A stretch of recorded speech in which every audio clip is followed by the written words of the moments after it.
Милчо Манчевски во моментов престојува во Њу Јорк, кој веќе со години е негово второ живеалиште.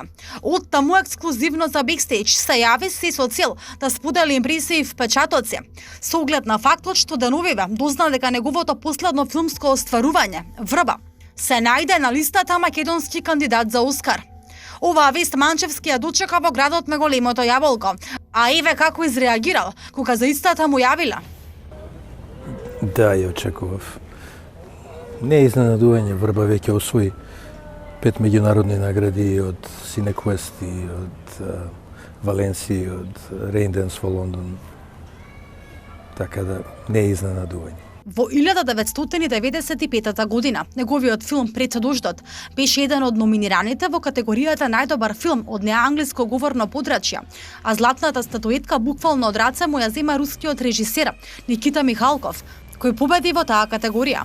Милчо за Бекстејдж се потсети и на тоа време, па за нашите гледачи одговори на прашањето што за еден режисер е круна на работата, дали Оскарот или бројот на продадени карти во киносалите. Види, во суштина не се важни ни наградите, ни бројот на гледачи. Филмот не го правиш ни за награди, ни за историја, ни за бројки. Го правиш заради филмот самиот. Го правиш за да направиш едно убаво уметничко дело кој ќе ти направи мерак и ќе им направи мерак на сите што ќе го гледаат. Ти уствари знаеш кога си направил добар филм или си напишал добра песна, го осеќаш во коските. Веќе е готово и сценариото за новиот филм Црната комедија Кајмак, а снимањето е планирано да се реализира во 2021 година. Да се вика Кајмак, тоа е една црна комедија која разбива табуа. И да, веќе размислуваме за кастингот, за поделата на улоги со кастинг директорката Милканчевска. Продуцент е пак Јана Ќортошев, извршен продуцент пак е Иан Прајер од Лондон, партнерот на покојниот Ник Пауел. Тие заедно учествува и во Врба.